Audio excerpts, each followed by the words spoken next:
Cerita mempersembahkan Sabda Pandita Ratu.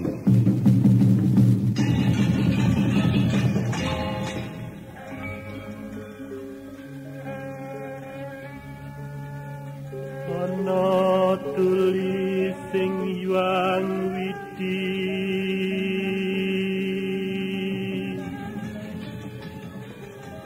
yen wong sabar lan narima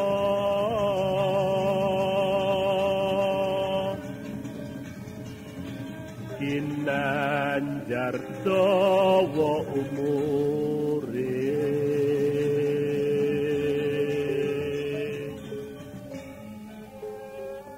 sugih kadang pawong mitra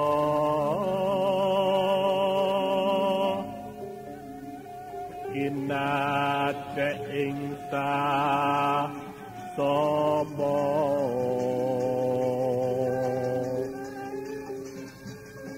lamun lara wong iku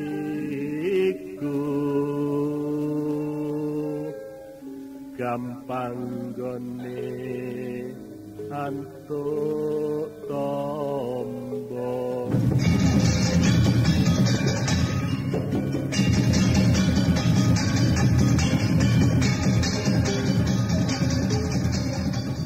Sabda Pandita Ratu, sebuah kisah penuh dilema, tragedi cinta anak manusia, perebutan tahta, mabuk harta dan duniawi, serta silaunya kehormatan, di mana keangkara murkaan merajalela karena dendam yang membara.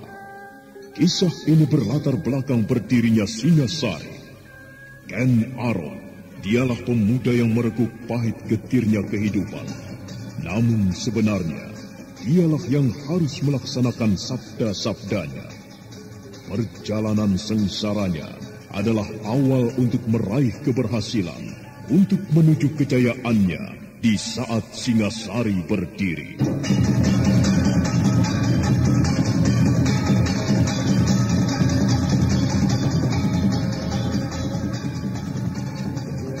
Paman memperhatikan ujung pemilik kapal itu? Iya, orang itu bernama Barat Maut. Mengapa? Dari mana Paman bisa mengetahui namanya? Di antara anak buahnya ada yang menyebut nama itu. Mengapa dengan orang itu, Badrawati? Wajahnya seram, Paman. Matanya hilang sebelah. Ada bekas luka yang melintang di keningnya. Mata yang hilang itu tentu akibat perkelahian. Kemudian tangan kanannya putus, Paman. Tangan itu kemudian diberi kait, bukan? Iya. Ada bekas darah yang mengering pada kaitan itu, Paman.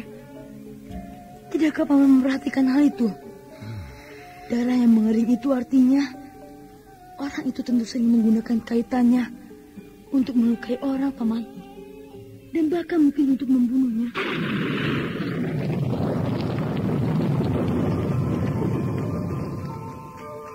Sabda Pandita Ratu. Naskah ditulis oleh Pondra Swasti Langit, diolah oleh Agung Bahrodi, didukung oleh artis-artis terkemuka Ferry Fadli, Eli Ermawati, M. Abud, Ivone Rose, dan lain-lain. Teknik dan montase Ibing Arifin, dengan sutradara Dian Pertiwi. Sabda Pandita Ratu. Kali ini dalam episode ke-24 dengan judul Sepak Terjang Pemetik Kembang.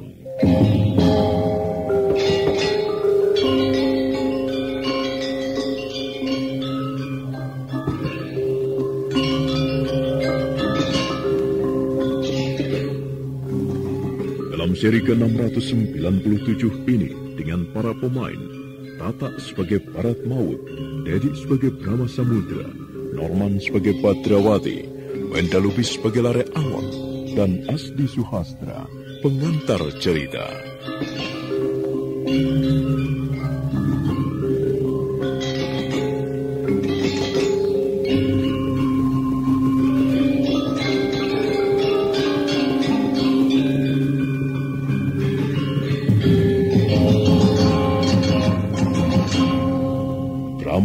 Samudra terlambat mengartikan kata-kata Badrawati. Namun sesaat setelah dia mengerti apa yang dimaksud Badrawati, maka kemarahan yang tiada terkira serasa meretakkan dinding kepalanya. Sementara di persembunyiannya, Lare Angon menggeleng-gelengkan kepala dan tersenyum melihat ulah bocah pemilik Raja Kalacakra itu. Ki Barat Maut dan beberapa awak kapal yang lain bagaikan patung batu di tempat masing-masing.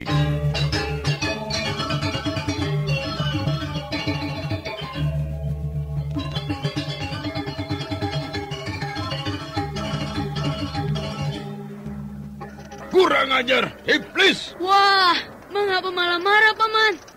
Turun kau bocah tengik, ayo! Turunlah kau berdebah setan! Jangan nangkring seperti munyuk di tempat itu kau, Ayo, turunlah! Aku tidak mau turun. Aku tahu, jika aku turun, Paman dan anak buah Paman yang galak-galak itu pasti akan membunuhku. Tentu saja aku akan tetap berada di sini. Kau tidak akan bisa berada di tempat itu selamanya. Boleh aku membuka peti ini, melihat isinya Paman Bajak Laut? Gila, jangan lakukan itu. Wah, sayang sekali Paman. Aku sungguh sangat berminat melihat apa isinya. Maaf Paman, aku terpaksa membukanya. Iblis berdebah. Hei, jangan lakukan itu. Wah, bukan main. Isinya gemerlapan. Jika aku sudah mempunyai seorang istri, istriku tentu merasa senang sekali setengah mati. Saking senangnya, sampai semaput. Bila aku tunjukkan benda-benda ini, itu baru aku tunjukkan. Padahal belum aku berikan. Wah, kalungnya indah sekali. Permata bandulnya gemerlapan, menyerap sinar-sinar bintang. Hei, bocah tengik. Kembalikan kalung itu ke dalam peti dan tutup kembali. Kemudian kau turun. Aku akan memaafkan kesalahan yang kau perbuat. Aku akan melempar benda ini. Jangan. Mengapa? Benda itu mahal sekali, tolong. Aku akan melemparkan kepadamu, Paman Brahma Samudra. Tangkaplah. Seuntai kalung berbandul permata yang gemerlapan dilemparkan oleh Badrawati. Benda itu melayang nampak jelas dan gemerlapan memantulkan cahaya obor dan bulan sepenggal yang mulai naik. Dan dengan cekatan, Brahma Samudra menangkapnya. Bagaimana, Paman? Bagus. Bagus bagaimana? Kau boleh melempar peti itu. Dan aku tidak keberatan kau tetap berada di ujung tiang itu selamanya. Aku akan memungut satu lagi. Wah, ini juga kalung. Bandulnya bulan sabit. Permatanya gemerlapan. Akan tetapi, kali ini aku tidak akan melemparkan kepadamu, Paman Brahma Samudra. Pada siapa, Satu persatu, aku akan melemparkan ke laut. Jangan kau lakukan itu, bocah kecil. Lihat, Paman. Kalung yang ini, aku lemparkan jauh ke selatan. Perhatikan dengan baik, supaya Paman dan yang lain tahu di sebelah mana kalung ini jatuh. Siapa tahu nantinya ada yang berminat berbuat gila, menyelam mencarinya. Jangan. Ulah Badrawati benar-benar membuat jantung pimpinan bajak laut itu serasa retak dan menyebabkan dadanya bengkak. Semua orang yang berdiri di geladak kapal itu melihat kalung yang semula dipegang Badrawati itu seperti menyala dan gemerlapan ketika akan dilemparkan. Kalung itu melesat cepat ke udara untuk kemudian lenyap ditelan ombak. Brahma Samudra bersama segenap awak kapalnya menggigil. Bagaimana, Paman? Bukankah permainan ini menyenangkan? Demit, bocah itu benar-benar iblis. Ya ampun, pedes. Kunyuk, bangsat. Kau mempunyai akal untuk membujuk bocah itu bernawut. Kalau ia membuangi semua perhiasan di dalam peti itu, maka habislah jerih payahku selama 5 tahun terakhir ini. Kakang Brahma Samudra belum menanyainya. Menanyai bagaimana? Kita belum mengetahui apa yang dikehendaki bocah itu. Apa maunya? Baik, aku akan menanyainya. Woi bocah! Bagaimana, Paman? Apa sebenarnya yang kau kehendaki dengan permainan gilamu itu, ha? Paman Brahma Samudra menanyakan apa yang aku kehendaki. Iya, jawablah. Paman benar-benar ingin mengetahuinya? Iya. Paman akan terkejut jika mendengar apa jawabanku. Kaget yang paling amat dan paling sangat. Cepat sebut, apa sebenarnya yang kau kehendaki, ha? Mengapa Paman tidak menanyakan kepada Paman Barat Maut? Hah? Apa? Mengapa aku harus menanyakan kepada Barat Maut? Karena apa yang aku lakukan ini adalah suruhannya.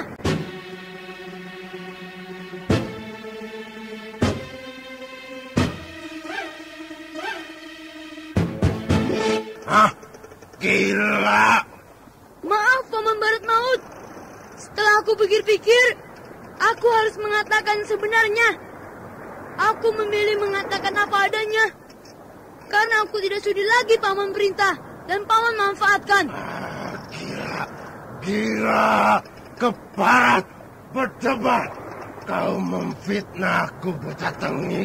Wah, mengapa Paman justru mengatakan aku memfitnah?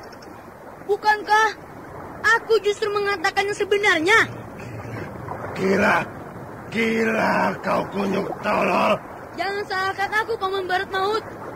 Aku sudah tidak ingin mengabdi lagi padamu.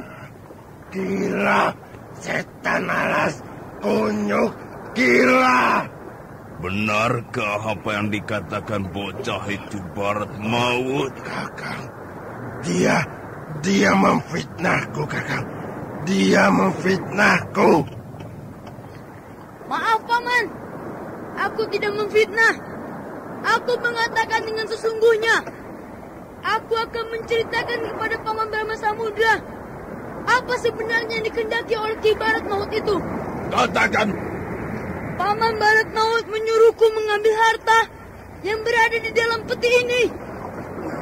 Dengan harta yang sedemikian besar jumlahnya, maka Paman Barat Maut akan bisa bersenang-senang tanpa harus bekerja.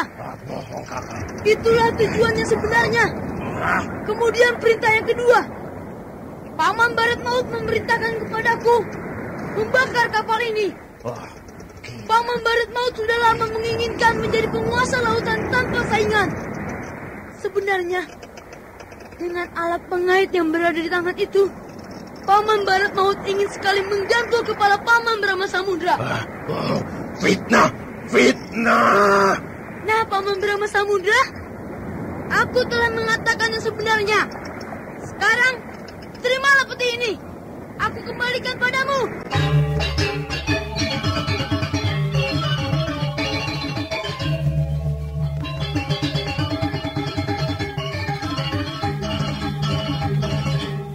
Badrawati melemparkan peti yang berada di dalam genggaman tangannya dan dengan cekatan Brahma Samudra menangkap peti itu yang kemudian segera diserahkan kepada anak buahnya. Pandangan Brahma Samudra bagaikan singa yang marah karena kehilangan gogornya anaknya. Barat Maut mundur selangkah.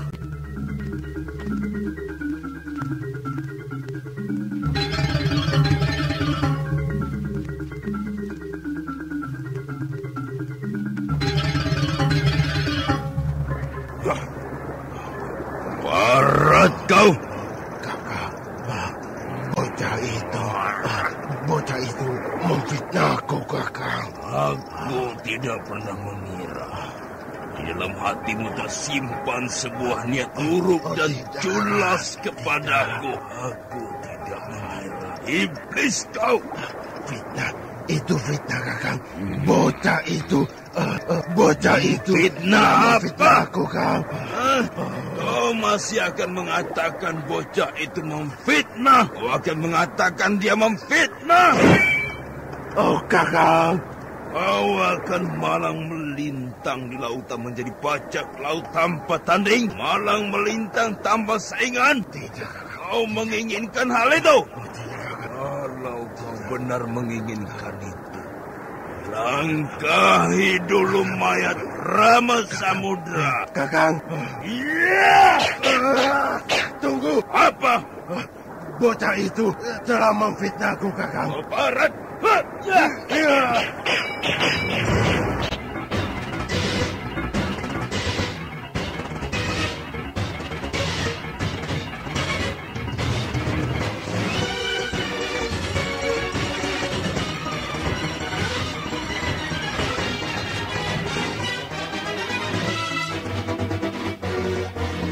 Pertarungan yang dahsyat telah terjadi. Bilah golok Brahma Samudra yang besar dan lebar berkelepatan menari-nari. Pantulan cahaya bulan pada golok itu gemerlapan. Barat Maut tidak mau mati begitu saja. Sebuah tangannya yang masih utuh segera mencabut golok, sedang tangannya yang cacat, yang telah dipasangi pengait, ikut mencari celah serangan. Para awak kapal bajak laut itu mengepung pertarungan yang terjadi dengan rapatnya. Sementara Lare Angon sudah tidak bersembunyi lagi. Dia bahkan berbaur di antara para awak kapal yang lain.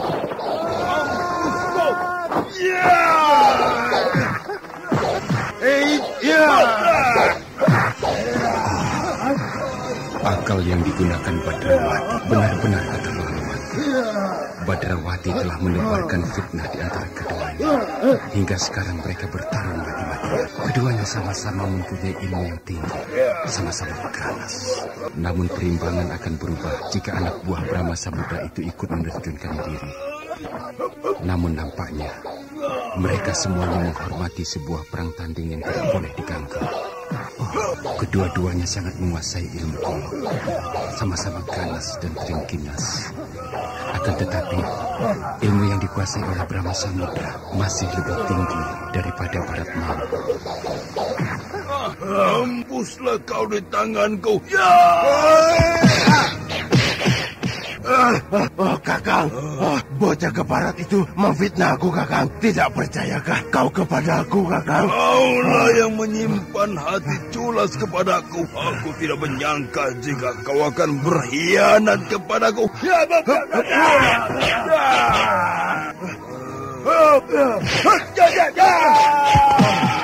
Gila, kau gunakan senjata rahasia.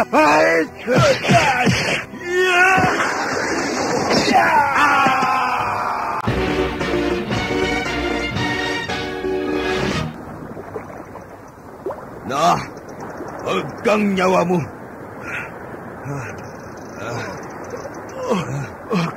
Kakang, aku bocah itu, Kang. Fitnah. Kau boleh malang melintang menjadi bajak laut tanpa tandingan Barat Maut. Akan tetapi di sana, di alam kematianmu, kau tega kepadaku, Kakang. Mampuslah kau, jangan kondeli nyawamu.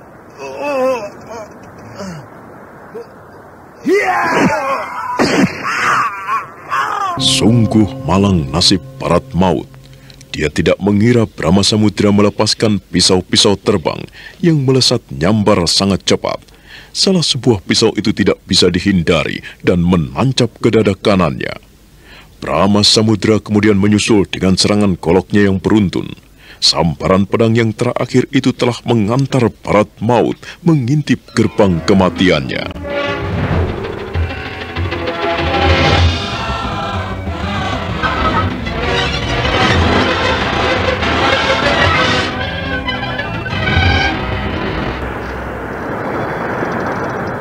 Mampus kau! Hah? Ini hukuman bagi orang yang berkhianat kepadaku. Buang mayatnya ke laut, cepat! Ayo teman-teman, buang mayatnya ke laut. Angkat rame-rame! Ayo kita lemparkan, biar jadi makanan ikan. Betapa malangnya nasib Ki Barat Maut. Ia benar-benar mati penasaran. Ulah Badrawati benar-benar keterlaluan. Nanti aku harus menegurnya.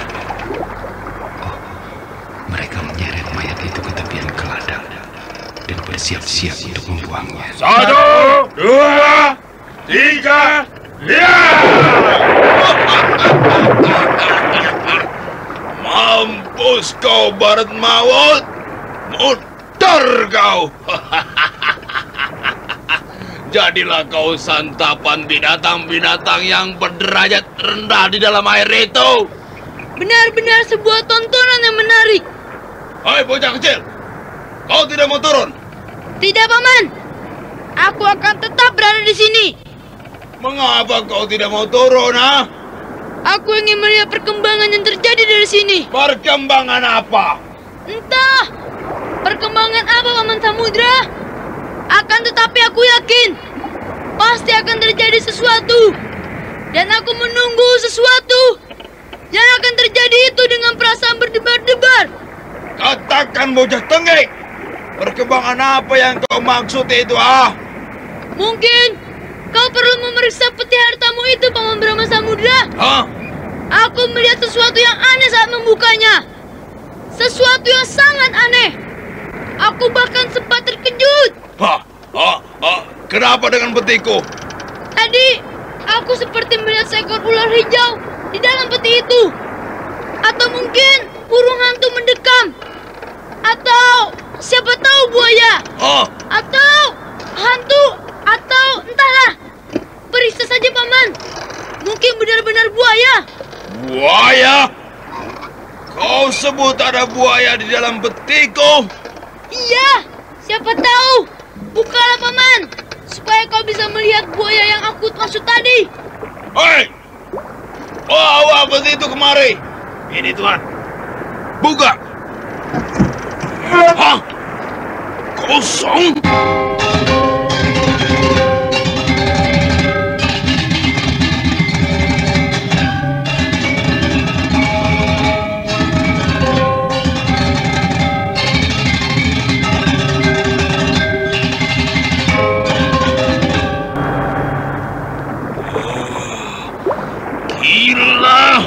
Kurang ajar. Udah balak, iblis jampot. Kosong. Mana isinya? Apa yang terjadi?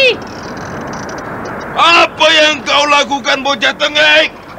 Kau sembunyikan di mana hartaku? Tadi aku sudah menyebut di dalam peti itu terdapat ular atau buaya, Paman. Mungkin binatang gaib itu yang telah menelannya dan kemudian pergi menghilang. Turun kau bocah ke barat. Paksa bocah itu turun. Bunuh dia. Jangan ada yang naik. Kalau ada yang berani naik, maka aku benar-benar akan membuang buntalan ini. Hah?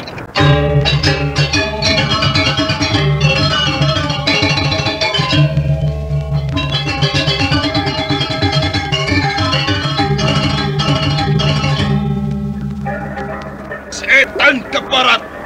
Turun, kunyuk. Aku sudah letih ngomong. Lambelku meniran, bibirku letih. Aku ingin beristirahat bareng sejenak. Ingat, jangan ada yang mencoba-coba naik ke puncak tiang ini. Puncak tiang kapal ini sekarang menjadi kekuasaanku. Jika ada yang memaksa diri, aku benar-benar akan menyebar isi buntalan ini ke laut. Kalau kalian masih ingin berbicara, pamanku yang akan mewakiliku.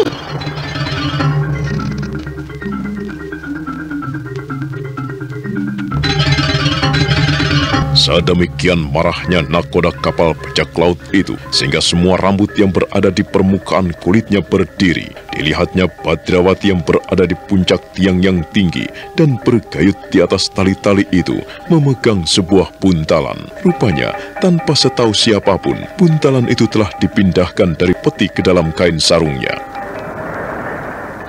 Hai bocah, apa yang kau maksud? Apa yang aku hendaki sudah jelas. Aku sudah capek berbicara. Aku ingin beristirahat sejenak. Jika kau masih ingin berbicara, pamanku yang akan mewakiliku. Pamanmu? Kau terlampau biasa melihat batas laut di kejauhan, paman pimpinan bajak laut. Kau selalu memandang dan berharap barangkali di garis cakrawala akan nampak sebuah kapal dagang yang akan kau sergap dan dirampok segenap isinya. Sampai-sampai kau lupa ada tamu tak diundang di dalam kandangmu sendiri. Perhatikan baik-baik para awak kapal anak buahmu. Kau akan menemukan orang yang belum kau kenal. Siapa Badrawati membuat pekerjaan untukku? Kau siapa?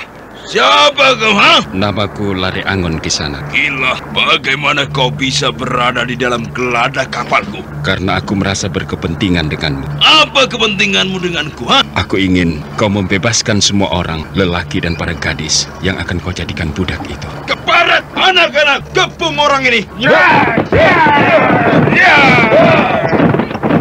Sambil bergelantungan di puncak tiang dan berpegangan pada tali temali, Badrawati tersenyum memperhatikan apa yang akan terjadi. Beberapa orang anak buah kapal berloncatan mengepung Lare Angon. Namun Lare Angon bersikap tenang. Matanya lurus dan tegas memandang ke arah Brahma Samudra. Jubah lelaki pimpinan bajak laut itu berkibar-kibar.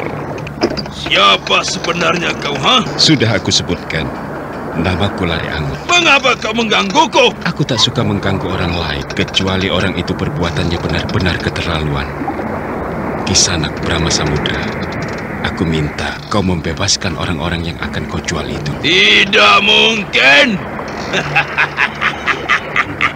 Permintaan itu tidak mungkin aku penuhi. Baik, jika demikian, keponakanku itu akan membuktikan ancamannya. Harta berbau darah yang berada di dalam bungkusan sarungnya itu akan disebar ke laut, dan kau tidak akan memilikinya lagi. Ke barat, serang dia!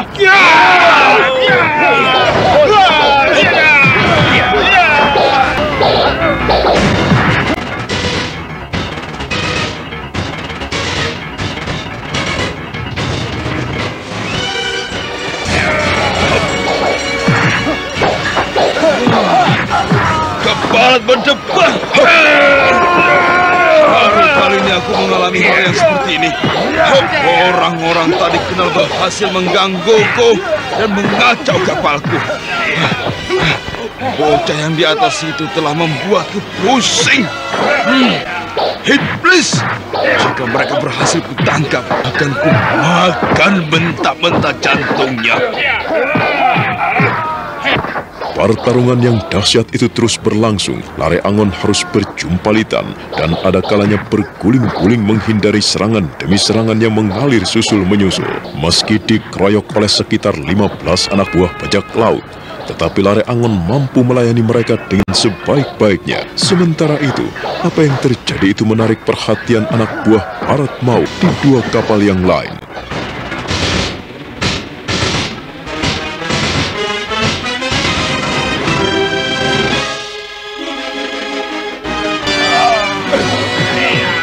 Terjadi di sana itu? Entah, kelihatannya sebuah perkelahian. Apakah Ki Bharat Maut yang berkelahi? Aku tidak tahu. Kalau sampai terjadi perkelahian, pasti karena kesalahpahaman. Harus ada orang yang ke sana untuk melihat apa yang terjadi. Cepat, 2 orang mendekati kapal itu. Lihat apa yang terjadi. Iya.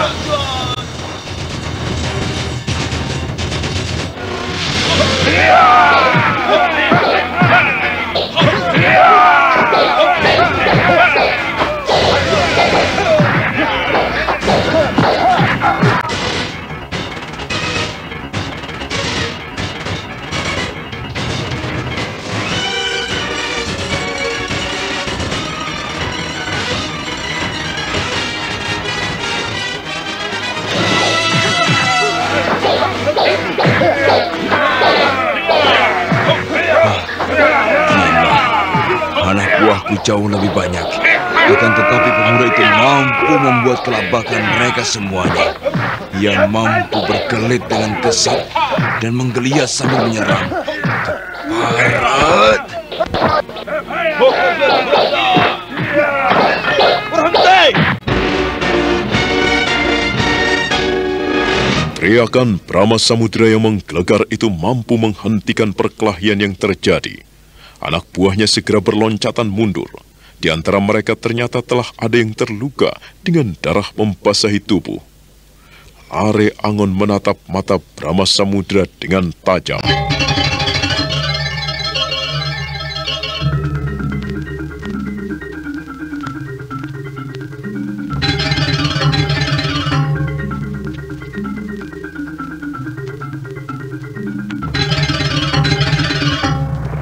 Bagaimana Kisanak?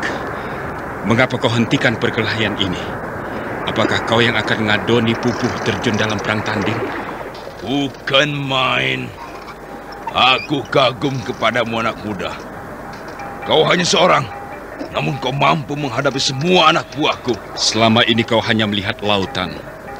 Kau mengira tidak ada yang mampu mengalahkan anak buahmu yang kau bangga-banggakan itu. Marilah kita sudahi perkelahian ini. Aku menawarkan sesuatu kepadamu. Apa yang kau tawarkan kepadaku? Bergabunglah denganku. Menjadi kaki tanganmu dan menjadi perampok-perampok kapal? Iya. Tidak mungkin. Pekerjaan semacam itu, juga pekerjaan jahat yang lain, justru sangat aku benci Kisanak. Dan karena kau membenci pekerjaanku, itukah sebabnya kau berusaha membebaskan orang-orang yang akan aku jual sebagai budak belian itu? Iya, bebaskan mereka tanpa syarat. Para lelaki dan lebih-lebih para gadis yang akan kau jual itu harus kembali kepada keluarga masing-masing. Keluarga mereka tentu gelisah menunggu dan memikirkan nasib anak-anaknya.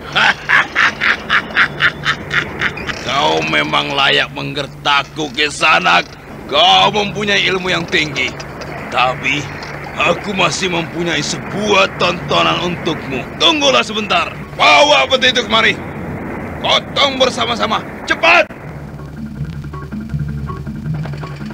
Lare Angon menunggu beberapa orang anak buah kapal yang semula mengepung rapat segera menuju ke sebuah sudut. Sebuah peti kayu yang cukup besar mereka gotong beramai-ramai. Lare Angon merasa penasaran. Demikian juga dengan Badrawati. Bocah yang sedang bergelantungan itu terusik minat dan rasa ingin tahunya. Sebuah peti yang besar. Menilik mereka menggotongnya beramai-ramai. Isi peti itu tentu berat sekali. Ya, aku harus berhati-hati. Aku yakin bajak laut itu pasti mengandalkan isi peti itu untuk menghadapi aku. Tapi, apakah kira-kira isinya? Aku akan mencarikan lawan yang seimbang bagimu, anak muda. Buka peti itu. Oh, aneh. Mereka membuka peti dengan permukaan wajah menyiratkan rasa takut. Mengapa? Oh, berisi orang. Peti itu berisi orang. Lare Angon terkejut melihat isi peti yang telah terbuka itu. Demikian juga dengan Badrawati yang masih bergelayutan di puncak tiang utama. Lare Angon memperhatikan sosok tubuh yang berbaring pucat itu dengan seksama. Entah mengapa, keadaan orang yang berbaring di dalam peti itu membuat Lare Angon merasakan kulitnya berdesir. Nah, apa yang akan dilakukan Brahma Samudra? Dan bagaimana pula dengan sikap Badrawati dan Lare Angon? Saudara pendengar, untuk mengetahui jawabannya, ikutilah kelanjutan kisah ini dalam seri berikutnya. Sampai jumpa.